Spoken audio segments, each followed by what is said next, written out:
Hi, I'm doing this video now on the 20th of June 2018 because we're coming up to various discussions with the Prime Minister and the EU with regard to Brexit.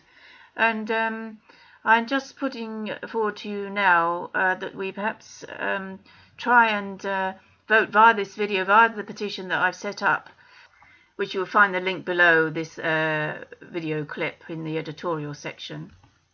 That we insist on another referendum that has these two questions: Brexit on the New Deal negotiated by the Prime Minister, or Brexit on WTO rules, so that we do not fall into the hands of the 650 MPs, of which 2/3 are Remainers.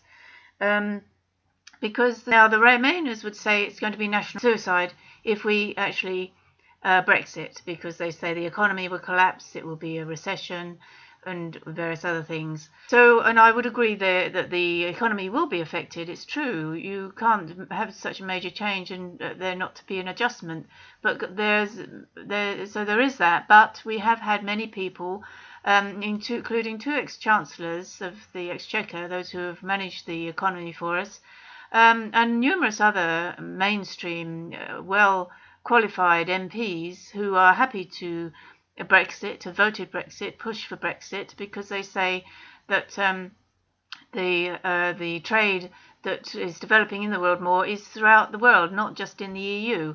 And I have read also that the EU does actually hinder the third world countries developing, so I don't think that is a good situation for us to be perpetrating. And the other national suicide, I would say, is if we remain in the EU, or even have this very weak Brexit deal, which seems to be negotiated, which is very difficult for Mrs May, because obviously she's got so many Remainers undermining her, that it's going to not stop the immigration, and it's going to be virtually like staying in the EU, but on top of that we have to pay 40 billion, and we'll be maybe restricted on many other things as well, and maybe the immigration in this transition period may last 2 years, but it may last 10 years for all we know. So it's going to be a national suicide if we don't come out, because the other thing that you may not know is that immigration since in 1990, we signed the Maastricht Treaty in 1993, it was 1 million immigrants. In the year 2000, it was 2 million immigrants. In the year 2010, it was 4 million immigrants. In 2020, it's set to become 8 or 9 million immigrants. Now, if we take that trend of doubling up until 2060, our total population will be 190 million. And we're 63 million at the moment, and we're already the most densely populated nation in the world after Japan. So I just ask you to think about that for a moment. And also that in London, 38% of births are not British. They're people that have arrived here. And that's 38%. That's quite a lot. And also 40, again, this is all taken from the census figures that I've calculated from them. 45% of the population in London is English, so 55% are other different nationalities and cultures. This is the same in Luton and Leicester, and Birmingham is likely to be the same by 2020. In Slough, it's only 35% English Welsh. So now I don't expect the other cultures, the other nationalities to mind that the English and Welsh are becoming more and more reduced in England and Wales. But, you know, it's our only land. If it was your land, these other cultures, you know, you would be also concerned about that. You know, in 2090, for instance, we might be only 10% of the population here.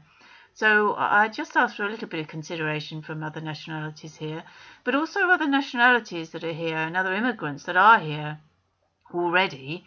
You also need to be concerned that if we have doubling a population, that we become from 63 million to 190, bearing in mind we all already have great stresses on the NHS, the schools and the homes here, and that if we build more homes, it will take away the green and pleasant land that we have here.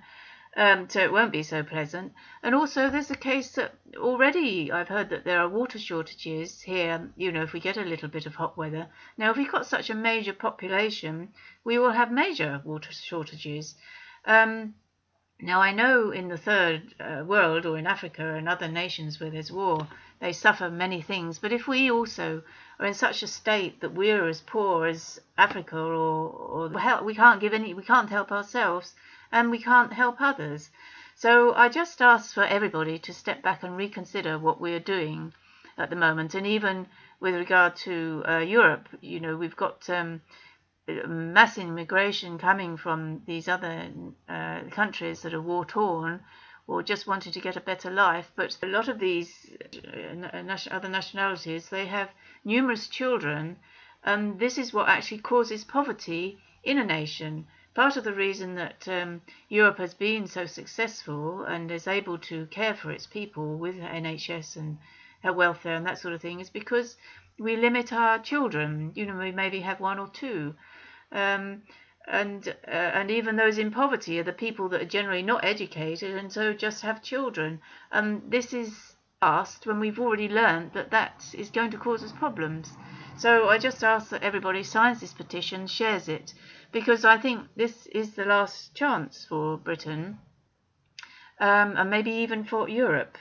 With regard to democracy as well, I think that also has died in Britain, because we've had a vote, EU referendum vote, and we find that the 650 MPs, or two-thirds of them anyway, are trying to overturn that vote by devious means.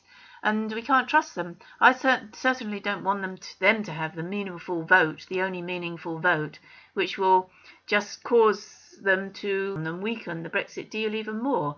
If it went to the people, let us go to the people again. And if it's a case that it agrees the Brexit deal Mrs May has put forward, then we agree that. If they want us to go into the WTO rules, then we agree with that, because the Remainers keep saying that we didn't know what the deal would be. Well, now we know what the deal will be. So let the people have the vote on which deal we want, whether it's the deal Mrs May has made or the WTO rules. The WTO rules means we go on to World Trade Organization, tariffs and that sort of thing, which everybody out of the EU are on. And we've had notable people in dealing with finance that's saying it can be done that way. It will be different. It might be difficult at first, but the world is adjusting. For all we know, the EU won't even exist in 10 or 20 or 30 years, and I have heard this. So, and I think that might be the case. And as far as I can see, smaller countries seems to prosper better than larger countries. If you look at the EU, many of these smaller countries are much more, have better welfare and are prospering more than the larger countries. So I think perhaps we ought to look into that more. And if you want to look at various other ideas, which may be foolish or not, I don't know, and also how to resolve possibly the terrorist issue, then please go to www.bebravebritaineandeurope.co.uk. And as I say, please share this video, please share the petition, so that we might have this last chance to have our say, because you can't trust democracy anymore, you can't trust the politicians anymore, and I have an alternative for this as well. So I leave it with you. Please help. Save Britain for yourselves, be you immigrant or British, because we can be one nation and one people and one culture, but a new culture that cares for the land that we live in, as every person should care first for the land they live in, because that is what's supporting them, giving them the life that they want and the opportunities they want. And let us all start working towards helping all nations to find the same, and that we can eradicate war and terrorism, and we can do this. So just be brave and sign the petition, and let us go to WTO rules, and let us be free. If we're free, we can change things. If we are not free, to change and make our own rules, we would be bound by others, and that's where the problem arises. So I'll leave it with you.